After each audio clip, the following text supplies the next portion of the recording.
دیکھیے جی اس بات پہ تو کوئی انکار نہیں کر سکتا کہ پولیٹیکل گیدرنگ ہو اور پارلیمنٹیرین موجود ہوں تو وزیر اعظم کو ضرور جانا چاہیے. اس سے ایک اچھا میسج جاتا ہے, آپس کی آپ کی انڈرسٹینڈنگ بہتر ہوتی ہے. بعض کوشچن بعض ان کے اوپر شکوک و شبہات جو اپوزیشن کے ہیں یا دوسرے پولیٹیشینز کے ہیں, پرائم منسٹر اس کو خود جواب دیتے ہیں. تو یہ میں سمجھتا ہوں ہمیشہ سے ہمارے یہ سسٹم میں پرابلم رہی ہے کہ پرائم منسٹر یوزلی ہیزیٹنٹ رہے ہیں, وہ نہیں آتے رہے. نواز شریف صاحب کا بھی تھا اسی طرح, بڑے کم ہوتے تھے وہ. اور عمران خان تو بالکل ہی اپوزیشن کے ساتھ بہت ہی کم انٹریکشن کرتے ہیں. تو یہ بات آپ کی درست ہے کہ بہت بہتر ہوتا اگر وہ شامل ہوتے, خود پیش ہوتے, خود اس میں بیٹھتے, وہ بہت بہتر ہوتا, اس کا اچھا میسج جاتا ہے.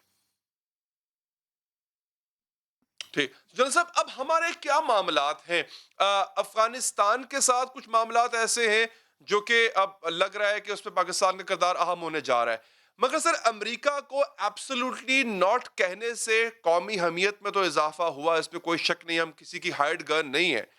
مگر سر اس میں کہیں نہ کہیں امریکہ کے ساتھ دشمنی مول لینے کا عنصر پایا جاتا ہے, اور خبریں یہ بھی ہیں کہ جو ادارہ ہے, عسکری ادارہ, وہ اس کے حق میں نہیں ہے کہ ہم اتنا بلیٹنٹلی کھل کے ایبسولوٹلی ناٹ کہیں. تو سر اس پر کیا اپروچ پائی جاتی ہے پرائم منسٹر صاحب کی اور جی ایچ کیو کی؟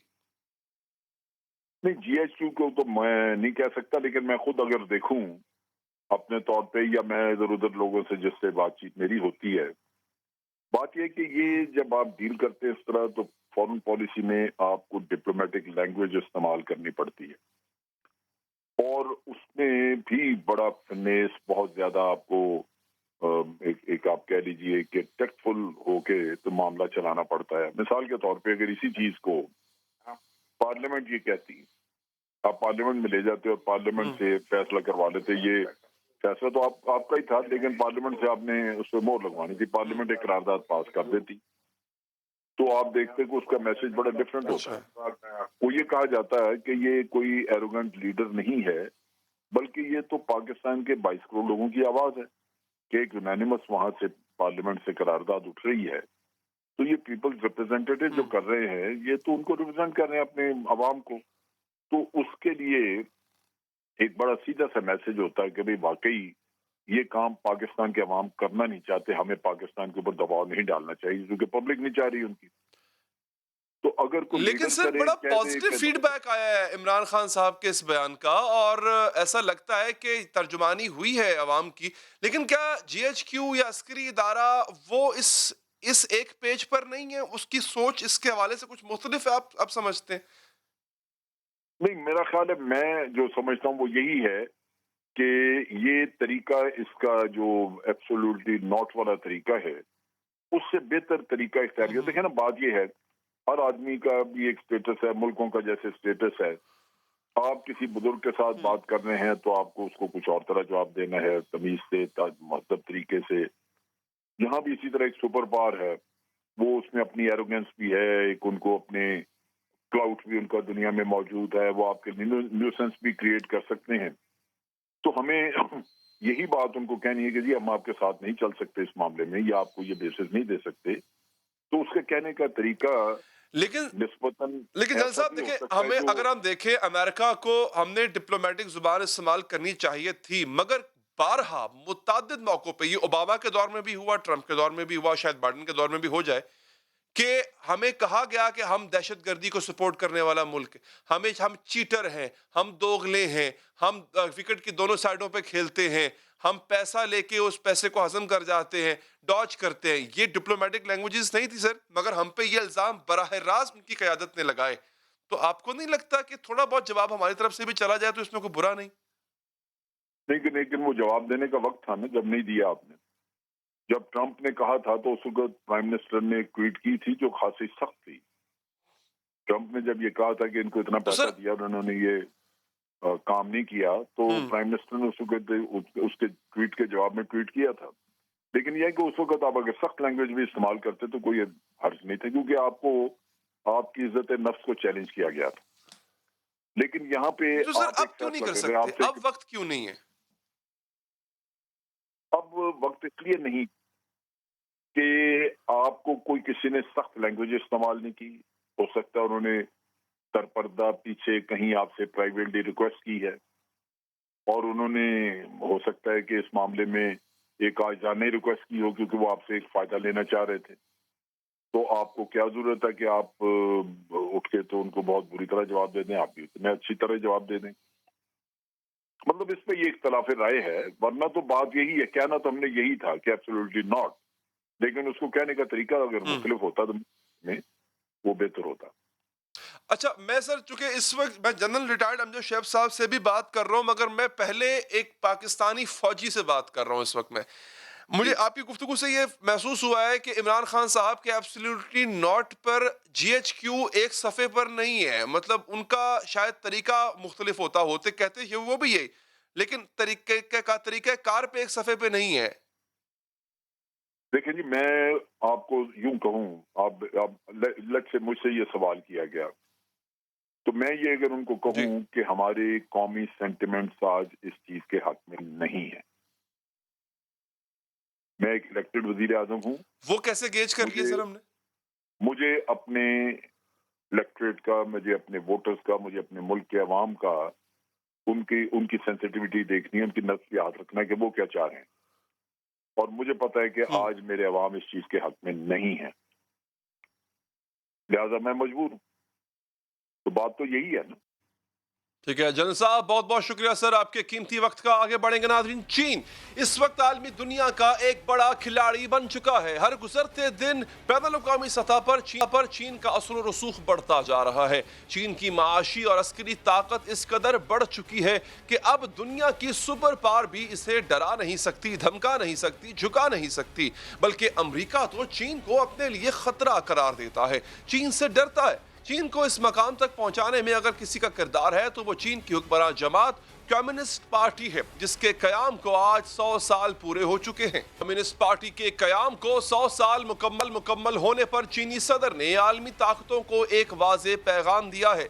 انہوں نے خبردار کیا ہے کہ اب چین کو ڈرانے دھمکانے کا وقت ختم ہوا. چینی صدر نے یہ بات واضح کرنے کے لیے جو الفاظ چنے وہ بھی بہت ہی معنی خیز تھے. انہوں نے کہا اگر کسی نے دھونس دھمکانے کی کوشش کی تو 1 ارب چینیوں کی آہنی دیوار سے ٹکرا کر اس کا سر پاش پایا جائے گا.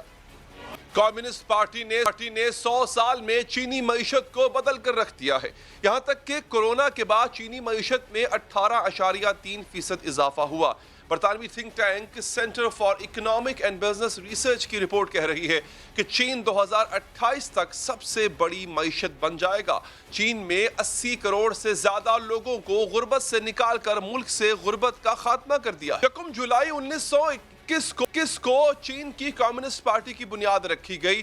1 اکتوبر 1949 کو چین میں خانہ جنگی کا خاتمہ ہوا اور چینی کمیونسٹ پارٹی کے لیڈر ماؤ زے تونگ نے عوامی جمہوریہ چین کے قیام کا اعلان کیا. اقتدار میں آنے کے بعد ماؤ زے تونگ حکومت نے صنعتوں پر قبضہ کیا. چین کی زرعی معیشت کو صنعتی معیشت میں بدلنے کی کوشش کی, لیکن چین کی معیشت کو صنعتی بنانے کی کوشش بری طرح ناکام ہوئی, جس کی وجہ سے چین کو بدترین قحط کا سامنا کرنا پڑا. 1959 سے لے کر 1961 تک 1 کروڑ سے 4 کروڑ افراد ہلاک ہوئے. 1976 میں چیئرمین ماؤ زے تونگ انتقال کر گئے. 2 سال بعد کمیونسٹ پارٹی نے ماؤ زے تونگ ترک کر دیا.